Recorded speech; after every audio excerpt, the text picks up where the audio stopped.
Ladies and gentlemen, it's that time. The good news, the bad news, and the other shit. And shit it is. And shit it is.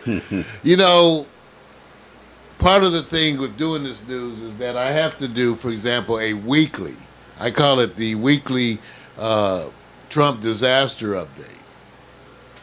And it's a regular weekly thing I have to do because there's so much stuff going on and so many controversies that are happening. The latest, and I think he does it on purpose, really. I think he does it so much, really just as a distraction. Right. But in the latest round, we don't need to re-report, Chief of Staff, former General, 4-star, John Kelly, did a long, passionate speech that was all lies. He gave a speech that said that that when the President Trump, who has notoriously mistreated people of color, when he made his so-called call to the family of the slain servicemen, I don't need to re-report. Based on whoever you believe, it didn't go well. Okay? And the congresswoman who had been a part of, I guess, the family for years, knowing them, and, you know, she commented on this. This led to the biggest chain of news, more so than North Korea. The biggest chain of news about what the president said to the family, what he didn't say, and the congresswoman, and led to a personal attack by the president of the congresswoman. Mm-hmm. Now the part that gets me, Chief of Staff John Kelly, that's what he is. I have to go look because I keep forgetting what their roles are. It's shifted. Right. So, Chief of Staff John Kelly got caught up in this because the president alluded to, he said that Barack Obama never called Kelly when his son died. Now, this whole thing, by the way, of calling, it's not like everybody gets called, because the president will be doing nothing but making calls in a minute. If you remember Vietnam, they had every day a death report. Oh yeah. And so the president's not calling. So this is what happens first of all when you take death and make it to a PR move. Right. It's the first thing that happens. So now there's a standard why who you call and who you don't call. Right. If somebody dies and they don't get a call from the president, they're wondering what's up. Right. So this is the first thing that happens when you take death and make it like this. Despite and ignoring the fact that years past, the Pentagon blocked any coverage of returning death. In other words, they used to let the cameras go out and they record the soldiers coming home, the bodies coming home, and as a PR move, they stopped that. They stopped talking to you about dead because the studies were showing that Americans would support foreign wars as long as they didn't have to be confronted with the prospect of dead Americans. Right. Go look it up if you don't believe me, because this kind of research is out there. Yeah. Anyway, Chief of Staff John Kelly took it upon himself to give an impassioned story about how he attended a conference on about some slain FBI agents, and during that presentation, the congresswoman, he claimed, boosted herself. Obama hogged all the talk. He really said seriously that she was a empty barrel or something he's called it. Right. Turns out it was all lies. They actually had the full transcript and the full video of their speech, which they played on MSNBC. They played her whole speech. Right. And it was nothing like John Kelly said. So now you have a man who previously, and remember the reports they gave you, everybody respects John Kelly. Everybody respects him. He's known as a man of this, a man. That's all gone. That's all gone. Because he has no integrity now. He openly lied in a passionate way. When you see them lying getting all teary, sweating and drooling and shit. And it's a lie. It's a lie. He stood up there and lied as blatantly as any 2-year-old, 3-year-old. He just lied. He just lied. He just lied. Yep. Mm-hmm. And so now the White House, because the president refuses ever to admit any wrong, what's so crazy about this, so there's no backing off of this. There's no backing off of this. So once again, you have a big distraction.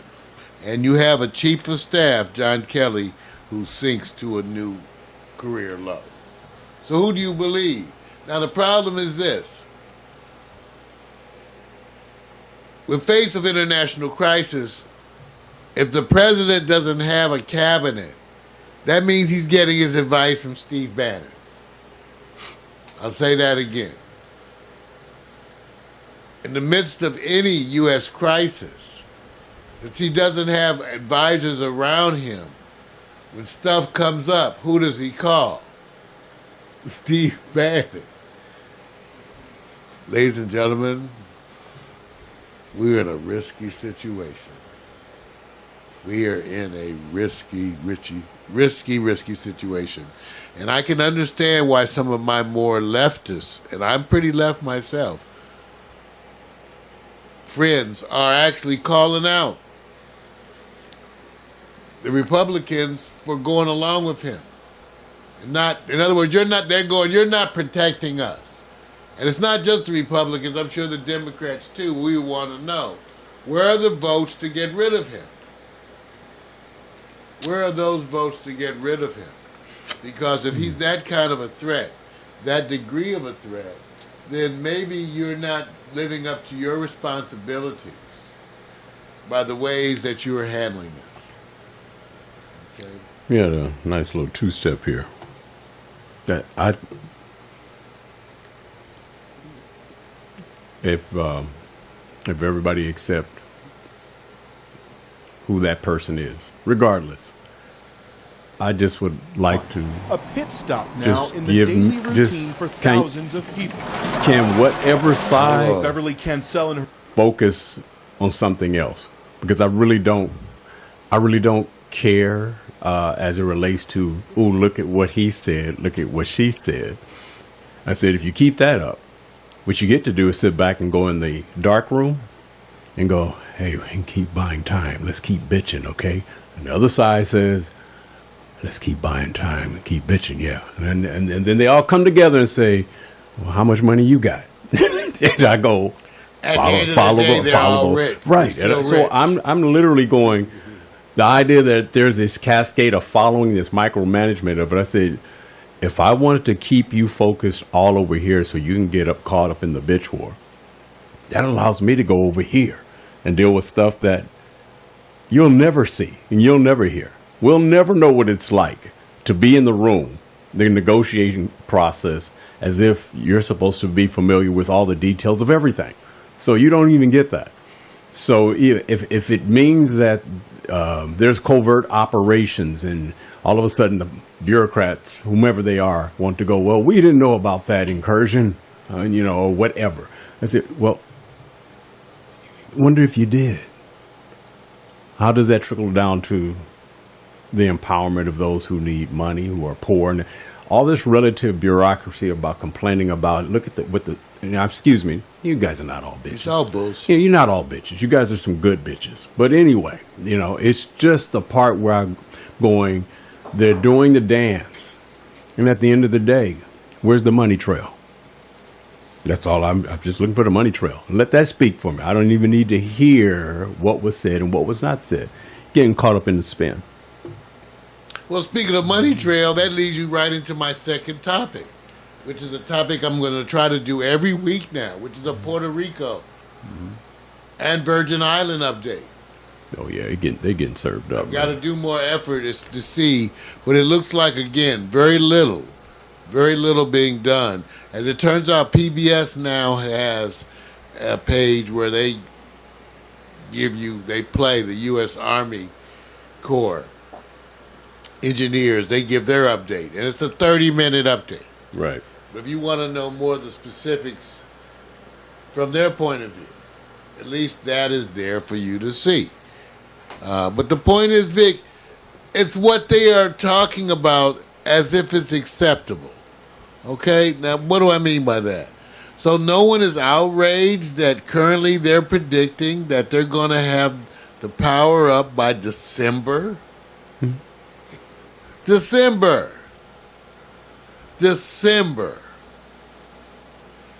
People are going to die. You have problems already with water.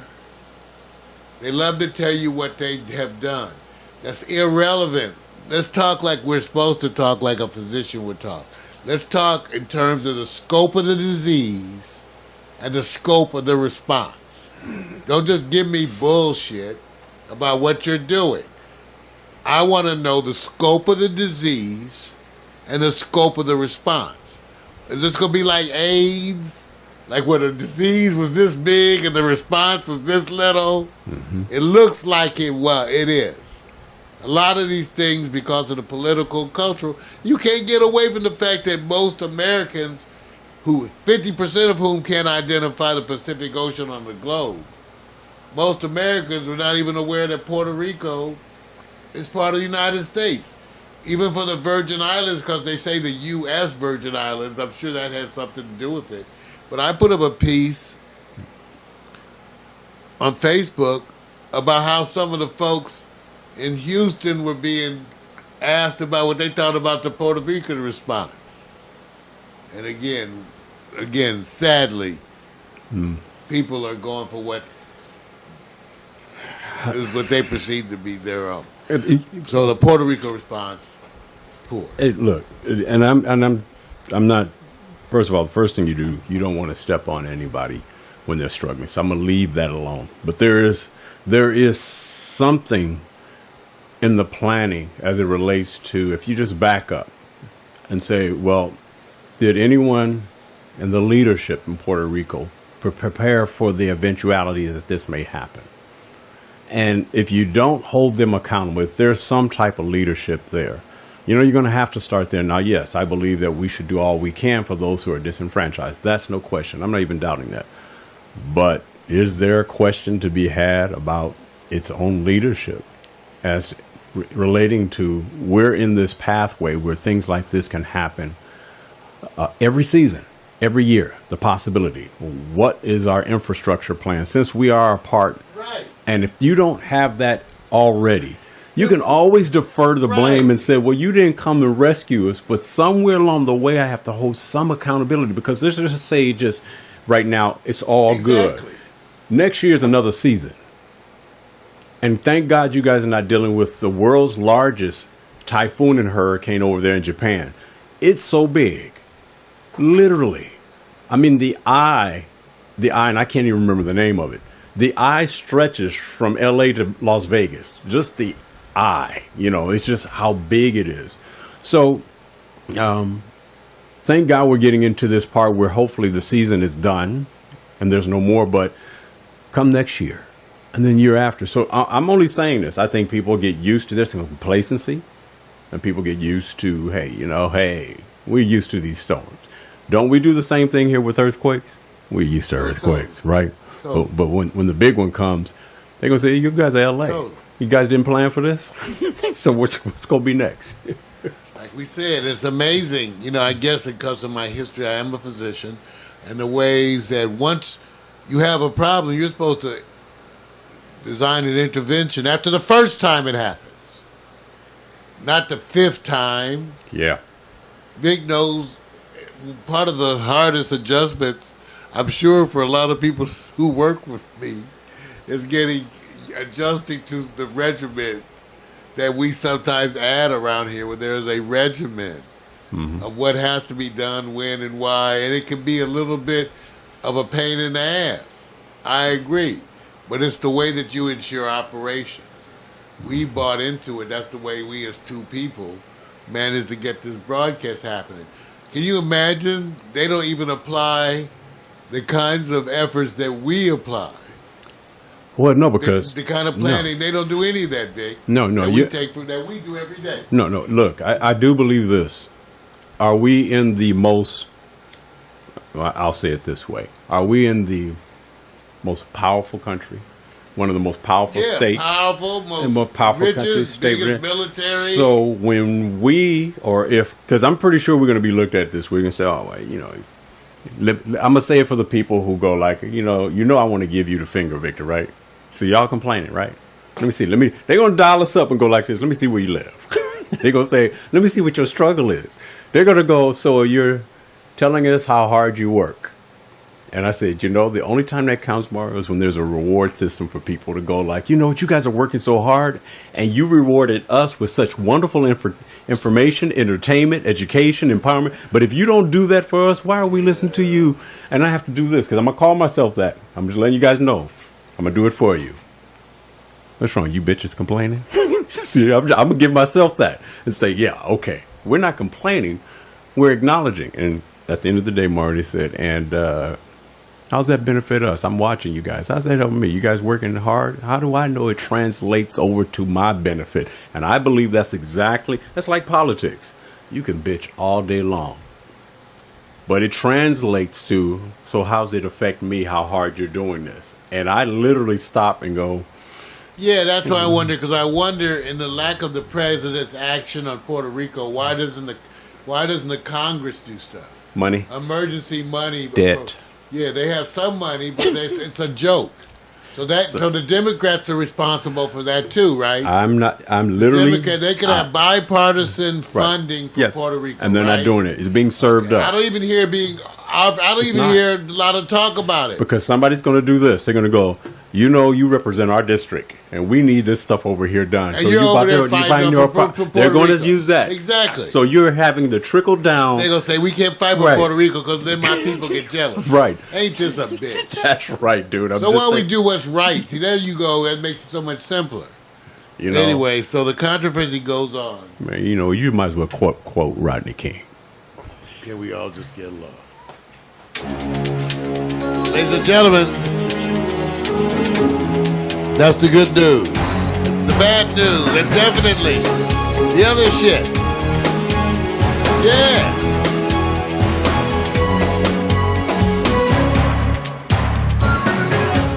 Wow. Every show we give you music that's free. Remember, that's part of the theme. Here's another one by Love Shadow. Love. We'll be right The back. electrifying The marijuana for formula dummies. between two people with feelings, deep, charismatic, compelling, creating a union that is telling, shining a light, shedding a glow, feeling your soul. From love arises a booming energy, sending the world a message in a bottle. There is more to show. As the love grows and kicks into full throttle, the fused unit produces a message that becomes a more powerful whole, even more powerful than the love in full. We go here.